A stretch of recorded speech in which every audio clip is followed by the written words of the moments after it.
PT. Depois, elegemos uma economista, porém ex-guerrilheira, tá? Também de um partido identificado com a esquerda, de origem na classe trabalhadora. Então, o povo está aprendendo a votar. Se nós compararmos o Collor com a Dilma, nós tivemos um avanço importante do Collor para a Dilma, tá? E tivemos um aprendizado nesse período. Mas a nossa democracia ainda é muito jovem, no sentido de que o processo de politização e de experiência com os partidos dentro desse regime político que nós vivemos ainda é muito recente. Tá? Então, a gente vai avançando. Como que eu acredito que é possível se aplicar as propostas que nós defendemos? Primeiro, não usando de atalhos para chegar no poder, que era o que eu estava falando antes.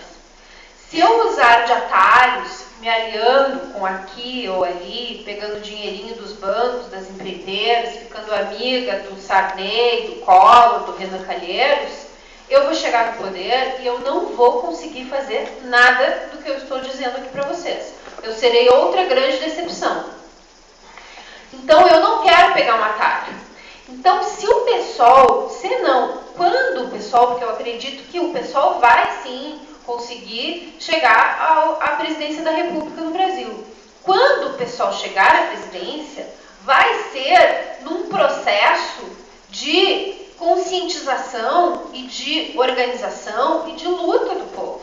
Porque com esse discurso que eu estou fazendo, eu não ganho uma eleição se não tiver uma polarização, uma politização, uma mobilização da sociedade. Eu não ganho, como eu não ganhei agora. Eu posso ser interessante nos debates, as pessoas gostarem, simpatizarem, mas não votam porque têm medo, porque desconfiam, porque não acreditam, porque acham que é inviável, porque tem diversos elementos aí que compõem o voto das pessoas, tá?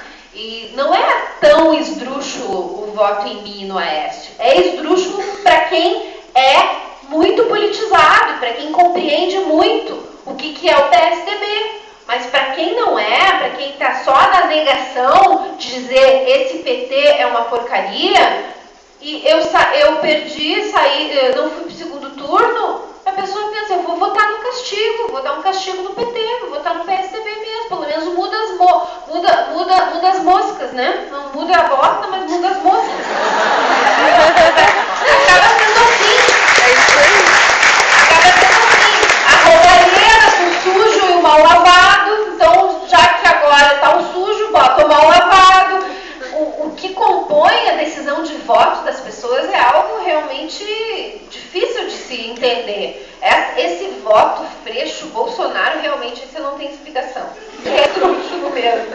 Mas eu acredito que seja por alguma lógica semelhante, né? De alguém que tem coragem, que tem, né, a ousadia de dizer o que pensa, de enfrentar. Não sei qual é o raciocínio que leva alguém a votar no Freixo e no Bolsonaro. Mas em mim, no Aécio, eu compreendo dessa maneira. E foi por isso que eu fiz questão de dizer no primeiro turno, depois do primeiro turno, não votem no Aécio, para tentar, né, ajudar as pessoas a compreenderem que o voto no Aécio era um voto de retrocesso, mesmo que elas quisessem castigar o PT, então votando nulo, mas não votando em um partido que significaria uma volta a um neoliberalismo puro, a uma privataria desenfreada, como nós vimos nos anos do Fernando Henrique. A reforma política faz parte desse processo de debate também, de que tipo de democracia nós queremos construir. Tá? Esse debate entre plebiscito e referendo é interessante, porque a Dilma, no domingo da eleição, ela foi lá comemorar sua vitória e disse que queria fazer um plebiscito da reforma política. Se compreendeu que ela iria propor pontos da reforma política para serem decididos pela população. Tá? Tem um outro movimento, que é esse que teve 8 milhões de votos durante a Semana da Pátria, que pede um plebiscito para que se convoque uma Assembleia Constituinte, que foi a proposta que a Dilma fez lá em junho, quando estava aquela crise, eles estavam desesperados, não sabiam o que ia acontecer no Brasil, porque o povo não saía da rua, tá? Então a Dilma tirou da cartola essa ideia de fazer um plebiscito para decidir se convocava ou não uma Assembleia Constituinte exclusiva para discutir a reforma política. Tá? Uma proposta democrática, tá? Interessante. Só que ela voltou atrás no dia seguinte. Assim como ela voltou atrás no dia seguinte dessa proposta agora do novo plebiscito. É só o PMDB dar uns gritinhos e dizer não, plebiscito não, que eles voltam atrás. E nem o líder do PT, lá que é o Henrique Fontana, inclusive meu conterrâneo, já saiu dizendo que não precisa ser plebiscito, pode ser referendo. Qual é a diferença do plebiscito e do referendo? O referendo coloca a população diante do fato consumado. Não é que o referendo seja um instrumento antidemocrático, ele é mais democrático do que nada, né? Mas ele coloca diante do fato consumado. O Congresso discute, vota uma proposta e pergunta para a população, sim ou não. Se a população disser sim, aquela lei vale. Se a população disser não, a lei cai. E aí volta ao que está agora, né? Então, não é a fórmula mais democrática. Eles têm medo da participação popular, porque eles não querem que as pessoas discutam o financiamento privado das campanhas. Eles não querem que as pessoas discutam, por exemplo, que também deveria fazer parte de uma reforma política. Os deputados devem decidir os seus próprios salários? Tá? Isso é justo? Isso é correto? Que os deputados legislem em causa própria? Tá? Mantenham privilégios para si próprios, em detrimento das condições de vida da população que não tem os mesmos privilégios dos políticos?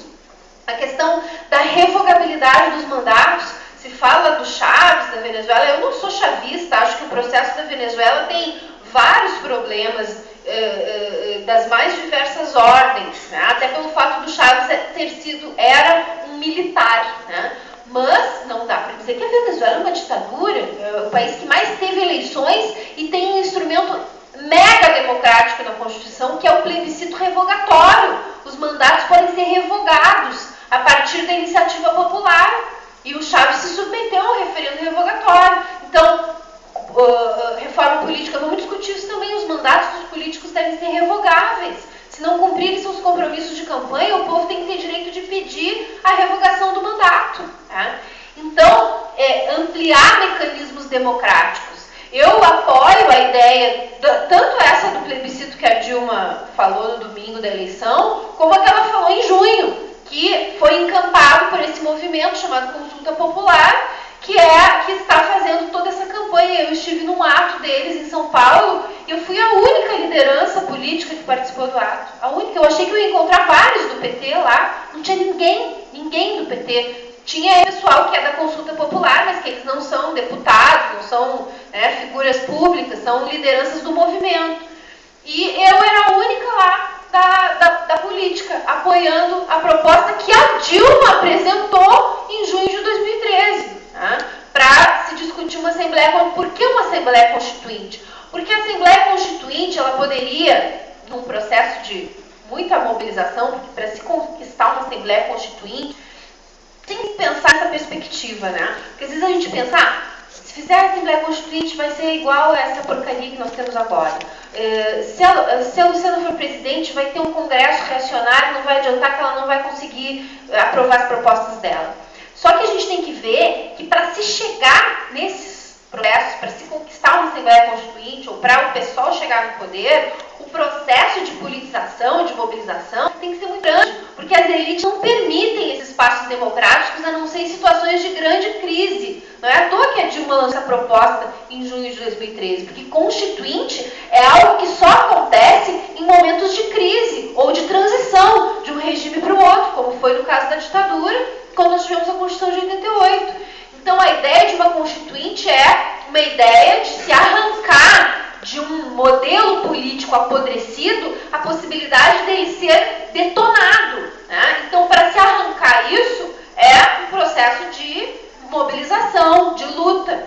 Alguém que perguntou aqui, tu acha que é só com mobilização que tu vai conseguir fazer as mudanças? Como se mobilização fosse pouca coisa. Tá? Mobilização não é pouca coisa. Mobilização é uma coisa muito grande, muito importante e muito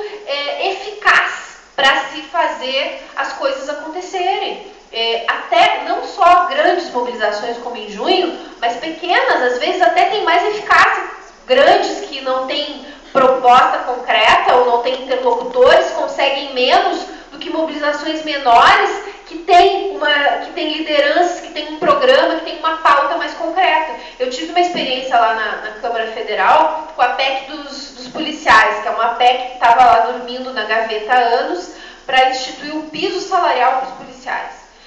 Um dia, os policiais lotaram as galerias da Câmara e imediatamente foi colocada em votação a PEC. Vocês imaginam policiais fardados lotando o plenário da Câmara, o pavor que os deputados não ficaram. Imediatamente foi para a pauta, votado por unanimidade, teve 2 ou 3 votos contrários apenas. Só que PEC é 2 turnos que tem que ser votado. E aí, os policiais que tinham lideranças que não eram lá muito confiáveis, e inclusive alguns eram deputados, disseram, não, agora já está garantido, podem ir para casa que nós resolvemos aqui o segundo turno. Resultado, nunca mais o segundo turno da tal da PEC foi votado. Está lá, dormindo na gaveta de novo. Então a mobilização funciona assim, ela é um instrumento eficaz para se conseguir fazer as transformações. O risco de um líder carismático surgir, esse risco sempre existe, é o imponderável. Pode ser um líder carismático para o bem, um líder carismático para o mal. Mas à medida que a gente tem uma politização maior da sociedade, a gente tem mais chances de não permitir que as coisas se personalizem, né? Mas que elas realmente se materializem num programa, numa proposta. Eu acho que essa eleição politizou muito o Brasil. Politizou muito, inclusive, em relação às eleições passadas, porque nós conseguimos pautar um conjunto de temas. Eu acho que o PSOL teve um papel importante nessa politização, mas não só o PSOL, porque foi todo um processo de debates que se instalou no país e as redes sociais tiveram um papel muito importante. Esse é um novo elemento também na política nacional e mundial. As redes sociais acabaram fazendo com que as discussões tomem outras dimensões e que as pessoas que não têm normalmente